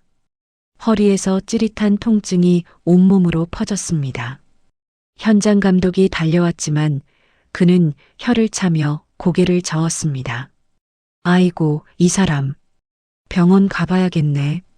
오늘 일당은 못 주겠어. 제발이요. 병원비라도. 일 못했으면 돈도 없어. 그리고 다음부터 나오지 마. 늙은이가 무슨 막노동이야. 현장 감독은 냉정하게 말하고 돌아섰습니다. 종철은 바닥에 누운 채 하늘을 바라봤습니다. 지나가는 인부들은 그를 쳐다보지도 않았습니다. 한때 수백억 원을 손에 쥐었던 남자가 이제는 길바닥에 버려진 쓰레기 신세였습니다. 같은 날 경기도의 한 정신병원. 유라는 3층 병동 창살 너머로 보이는 하늘을 멍하니 바라보고 있었습니다. 그녀는 헝클어진 머리에 환자복을 입고 창가에 앉아 있었습니다. 사모님, 제발 용서해 주세요. 저 잘못했어요. 유라는 허공을 향해 중얼거렸습니다. 하지만 그곳에는 아무도 없었습니다.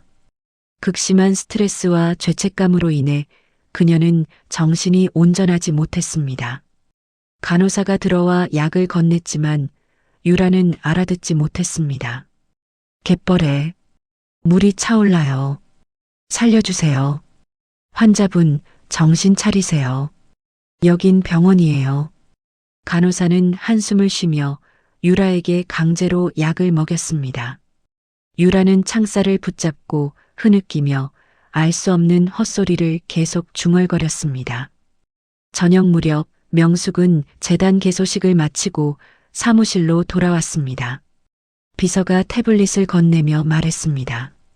사장님, 오늘 재단 개소식 뉴스가 메인으로 나왔습니다. 명숙은 태블릿 화면을 봤습니다. 뉴스 앵커가 밝은 목소리로 전했습니다. 한명숙 회장이 200억 원을 출연해 설립한 뇌경색 환자 재활지원재단이 오늘 문을 열었습니다.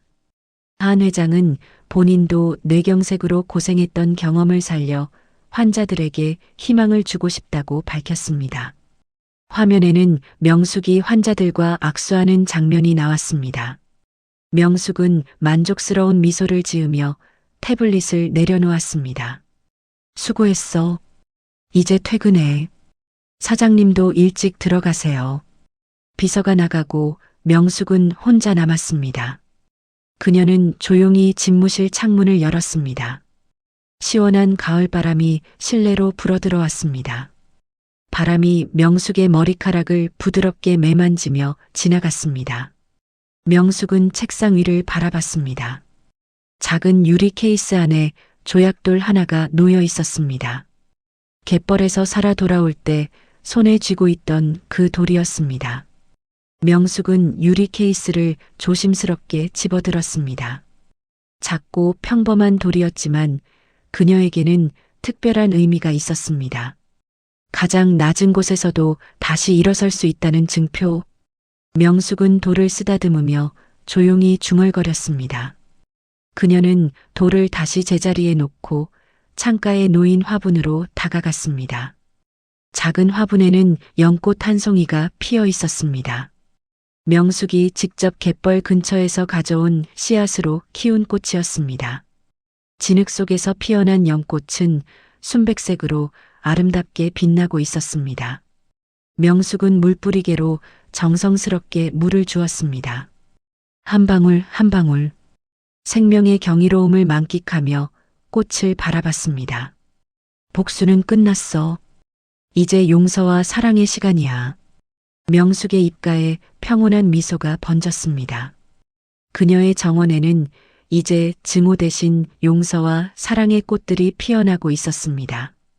명숙은 창밖의 강남 야경을 바라봤습니다. 자신이 일군 빌딩들이 불빛을 밝히며 서 있었습니다. 하지만 이제 그것은 단순한 재산이 아니었습니다.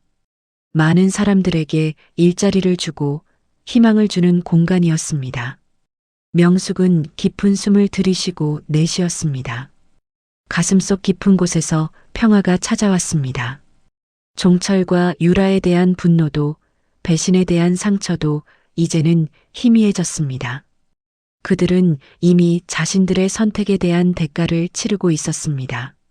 명숙이 더 이상 신경 쓸 필요가 없었습니다. 그들의 고통은 그들 스스로 만든 것이었습니다. 명숙은 코트를 챙겨 입고 사무실을 나섰습니다. 복도를 걸으며 그녀는 더 이상 뒤를 돌아보지 않았습니다. 과거는 과거일 뿐. 미래를 향해 단호하고도 우아하게 발을 내디뎠습니다. 엘리베이터를 타고 내려가며 명숙은 거울에 비친 자신의 모습을 봤습니다. 환하게 웃고 있는 여자, 자신감 넘치는 눈빛, 당당한 자세. 이것이 진정한 한명숙이었습니다. 누군가의 아내가 아닌 온전한 한 사람의 인간. 갯벌의 진흙 속에서 피어난 연꽃처럼 명숙의 인생은 그 어느 때보다 찬란하게 빛나고 있었습니다. 여러분은 어떻게 생각하시나요? 댓글로 여러분의 생각을 나눠주시고 구독과 좋아요로 응원 부탁드립니다. 감사합니다.